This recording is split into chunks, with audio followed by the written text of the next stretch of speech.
आज की दुनिया में ना एक ऐसा खतरा है जो हर पल हमारे साथ है, लेकिन हम उसे देख नहीं पाते, और वो है ओवर स्टिमुलेशन। चलिए आज समझते हैं कि ये आखिर है क्या और कैसे एक डोपामाइन डिटॉक्स हमें इससे बचा सकता है। क्या ऐसा होता है कि सुबह आंख खुलते ही सबसे पहला काम फोन उठाना होता है, या फिर किसी जरूरी काम पर, पढ़ाई पर ध्यान लगाना नामुमकिन सा लगता है? अगर इन सवालों का जवाब हाँ है, तो यकीन मानिए ये कहानी बहुत जानी पहचानी लगेगी।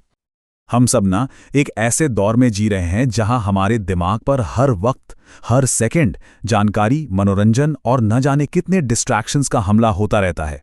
इसी को कहते हैं ओवर स्टिमुलेशन। सोचिए, जब भी कोई नोटिफिकेशन आता है या सोशल मीडिया पर कुछ नया दिखता है तो एक छोटी सी खुशी की लहर दौड़ जाती है। यही तो डोपामिन का असर है, और हमारा डिजिटल माहौल इसी तरह से बनाया गया है कि हम इससे जुड़े रहें हमेशा। इसको ना एक तराजू की तरह सोचिए।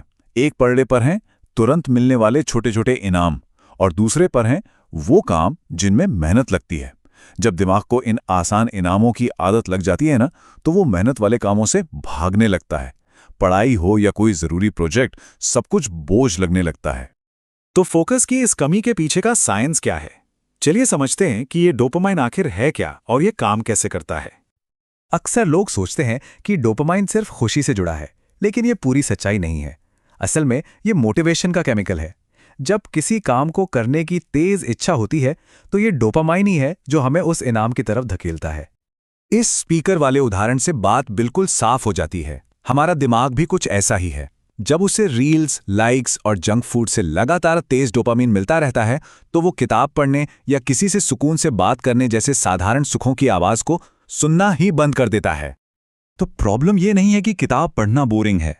प्रॉब्लम ये है कि हमारा दिमाग इतना ज्यादा स्टिमुलेट हो चुका है कि उसे अब हर चीज में हाई वोल्टेज एक्साइटमेंट चाहिए, और इसीलिए लंबे समय वाले लक्ष्य उसे फीके और बोरिंग लगने लगते हैं।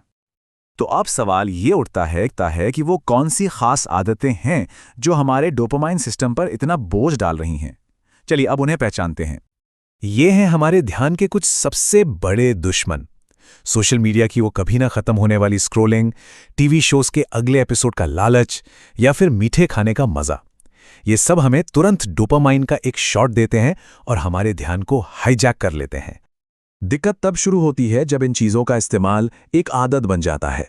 ये एक ऐसा चक्र है, एक ऐसा लूप है जिससे बाहर निकलना मुश्किल लगता है, और ये धीरे धीरे हमारी विल पावर, हमारी इच्छा शक्ति को खा जाता है। तो इस पूरी समस्या का समाधान क्या है? इसका जवाब है डोपामाइन डिटॉक्स, जो दिमाग को रीसेट करने का एक बहुत ही पावरफुल तरीका है। बिल्कुल साफ शब्दों में कहें तो ये एक तय समय के लिए उन सभी चीजों से ब्रेक लेना है जो हमें तुरंत डोपामाइन देती हैं। ये एक दिन का भी हो सकता है या कुछ घंटों का भी। और हाँ, ये समझना सबसे जरूरी है कि डोपामाइन डिटॉक्स कोई सजा नहीं है, बल्कि एक तोहफा है जो हम अपने दिमाग को देते हैं। जैसे जिम के बाद मसल्स को आराम चाहिए, ठीक वैसे ही हमारे दिमाग को भी रिकवरी की जरूरत होती है।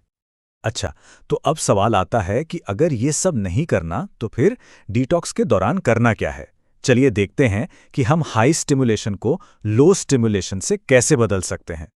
ये एक बहुत ही सिंपल सा फॉर्मूला है। जब सोशल मीडिया स्क्रॉल करने का मन करे, तो उसकी जगह अपनी डायरी में कुछ लिखिए। लगातार शो देखने की बजाय कोई अच्छी किताब उठा लीजिए। ये छोटी छोटी अदला बदली ही असली जादू करती है। ये कुछ बेहतरीन एक्टिविटीज हैं जो दिमाग को शांत करने और रीसेट होने में मदद करती हैं। और इनमें से सबसे मुश्किल, लेकिन शायद सबसे असरदार है कुछ ना करना और बस चुपचाप बैठना। देखिए, हमारी असली समस्या बोर होना नहीं है, बल्कि बोर होने से डरना है।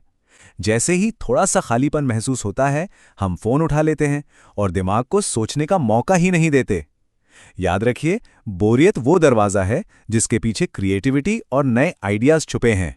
शुरुआत करना बहुत ही आसान है। एक छुट्टी का दिन चुनिए, अपनी लिस्ट बनाइए और बस फोन को दूर रख दीजिए। और हाँ, डिटॉक्स के बाद अपने अनुभव को लिखना मत भूलिएगा। इससे पता चलेगा कि कौन सी चीजें चुपचाप हमारी एनर्जी खा रही थीं। देखिए, डोपामाइन डिटॉक्स सिर्फ एक दिन की प्रैक्टिस नहीं है। ये अपने दिमाग पर कंट्रोल वापस पाने का, अपने ध्यान का मालिक बनने का एक तरीका है। डिस्ट्रैक्शन से मिलने वाली खुशी बस थोड़ी देर की होती है, वो फ्लीटिंग है। असली और गहरी संतुष्टि तो तब मिलती है जब कोई मुश्किल काम पूरा होता है, वो काम जिसे पूरा करने का लक्ष्य हमने खुद रखा था। तो अब खुद से ये सवाल पूछने का वक्त है, क्या दिमाग के मालिक हम हैं या उसके गुलाम हम? क्या हमारे फैसले हमारे अपने होते हैं या सिर्फ आदतों और नोटिफिकेशंस के गुलाम होते हैं? एक बात बिल्कुल साफ समझ लीजिए, इसका मकसद सोशल मीडिया या मनोरंजन को हमेशा के लिए छोड़ना नहीं है। नहीं, लक्ष्य है उन पर कंट्रोल हासिल करना, ताकि जब हम उनका इस्तेमाल करें तो वो हमारी मर्जी हो, हमारी मजबूरी नहीं। जब हम जानबूझकर अपनी मर्जी से तुरंत मिलने वाले सुखों से दूरी बनाते हैं, तभी हम असली और लंबे समय तक टिकने वाली संतुष्टि का रास्ता खोलते हैं।